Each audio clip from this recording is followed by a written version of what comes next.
Morning. So we are here. I've brought the old MG out. We've come to MG Motors, which is EMG, the dealer.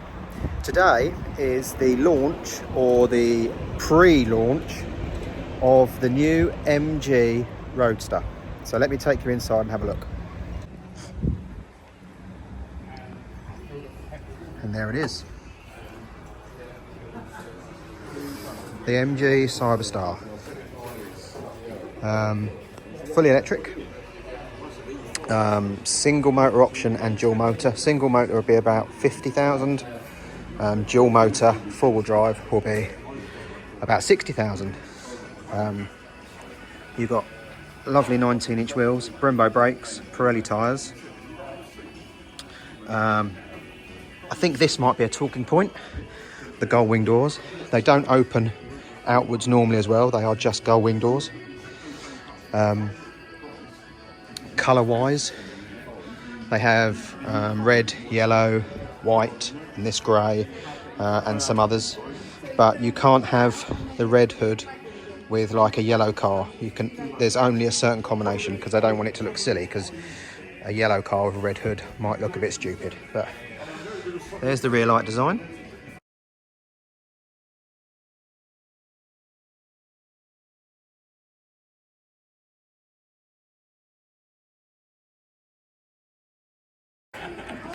We haven't got Audi-esque lights, but we have got a nice arrow to go with the other tail lights.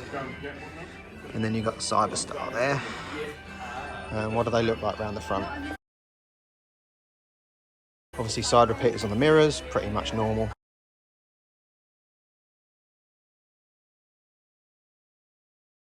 Full LED headlights, as you can see. Right, so coming inside, we have a lovely set of seats. You've got your flat bottom steering wheel, like most cars these days. Looks like a triple screen across the top. Energy consumption, obviously your road details. Looks like entertainment over there. And then your climate controls all in there. Yeah, it looks a very nice place to be. Bose interior, sorry, Bose audio. You've got obviously LED lights on there. They look very familiar though, the old seat controls. But obviously the main talking point, I think, might be these GullWing doors. They're very smooth in operation, but obviously they were made famous, supercars of old, and then 90s max power era kind of made them uncool again. But what do we think? Are they cool? Are they not? I'm not sure. But yeah, in all fairness, it looks a very nice place to be. We've got flappy paddles with Kerrs on. I presume that's the drive mode on that paddle. You've got your phone controls.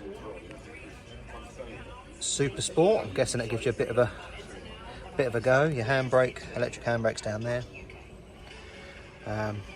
You've got your door buttons and your roof buttons there. I'll see if I can get the roof and the doors open and closed so we can see it.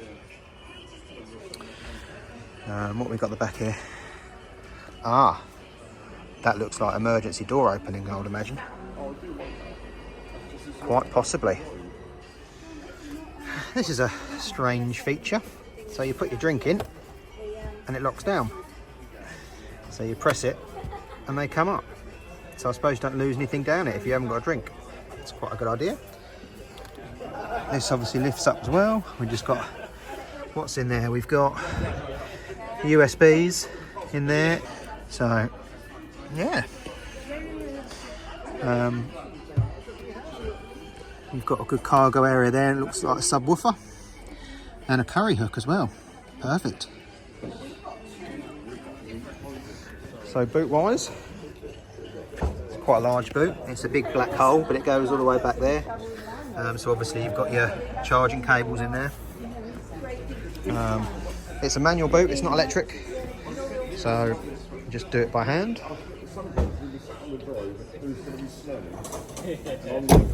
Like so. And then the button is there. So yeah, let's try and get the doors working. Right, so let's see how it works.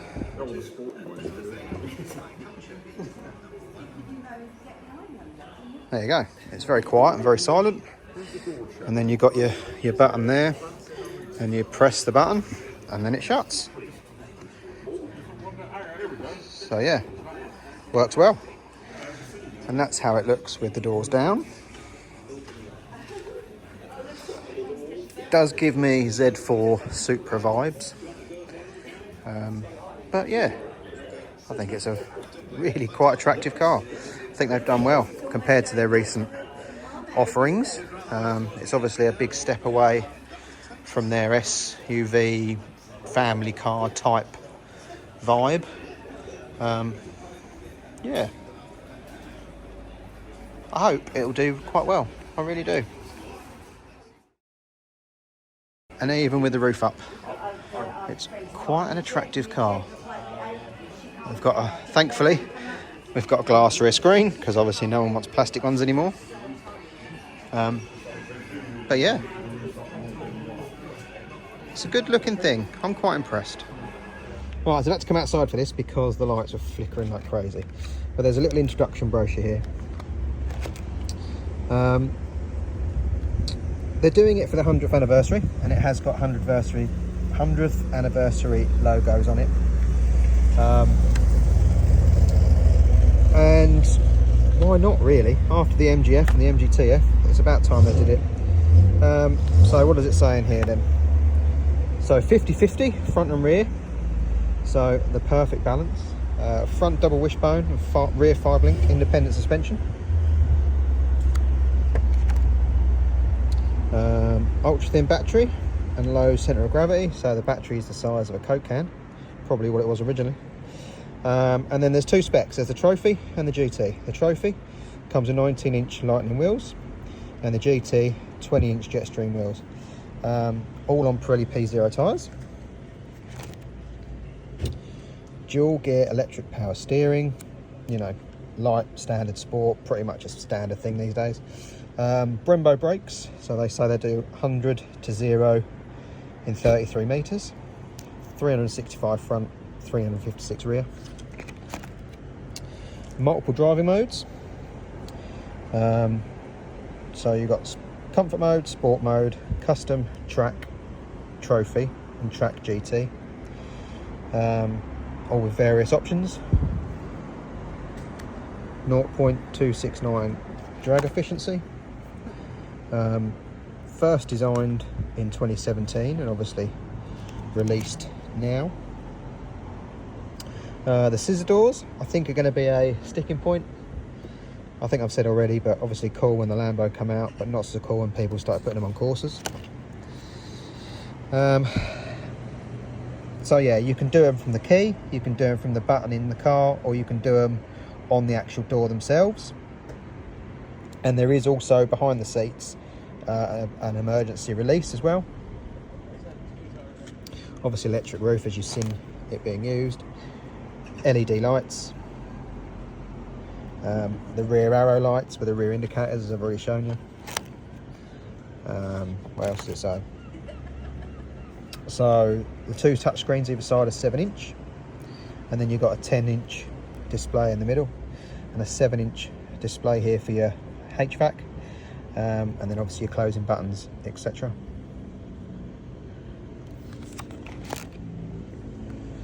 The virtual driver display, as they call it, all different options there, different things on the touchscreen.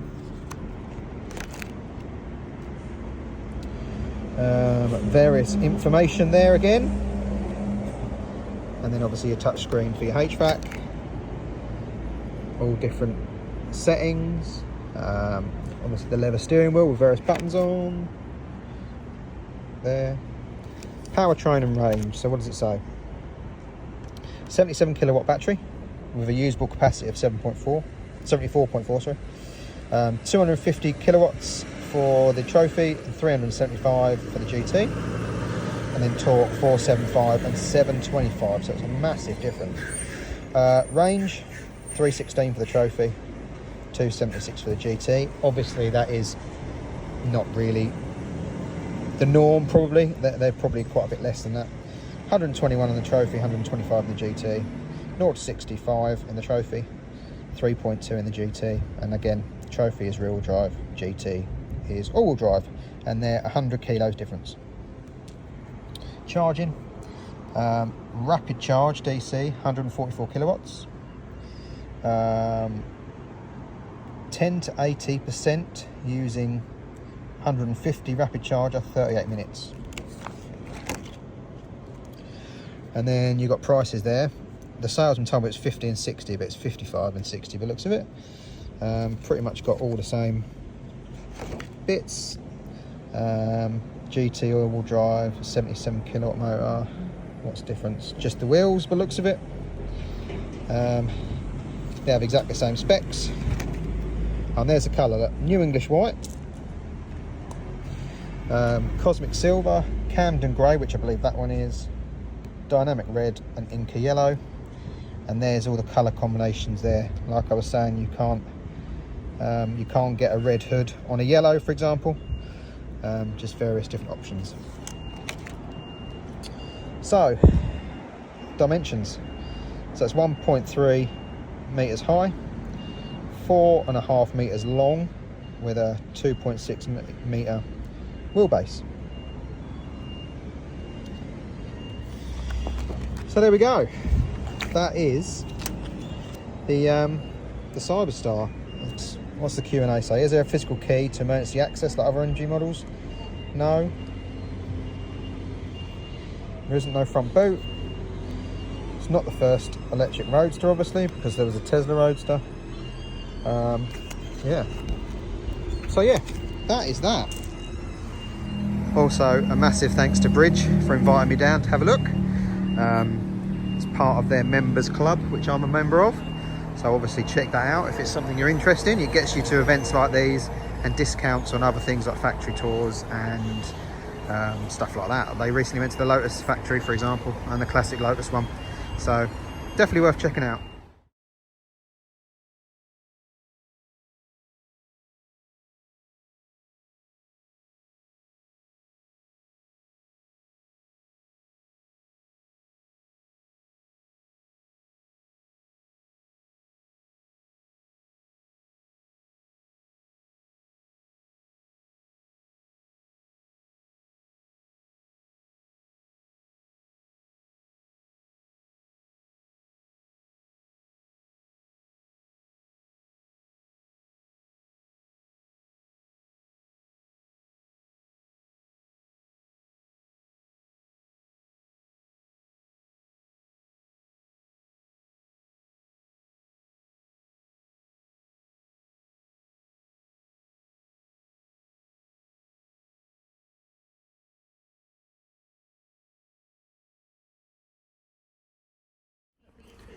The door is just a soft close.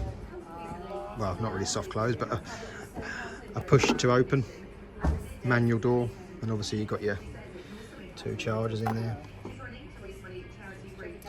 with lights so you can see it in the dark.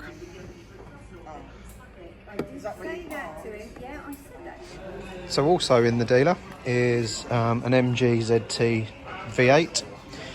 This is one of Bridge Classic Cars raffle cars, or will be. Unfortunately it's got a bit of a iffy exhaust, but it is what it is. So this will be available as a raffle prize on their website very soon. Also their MGB, looking rather nice. This looks very nice in here.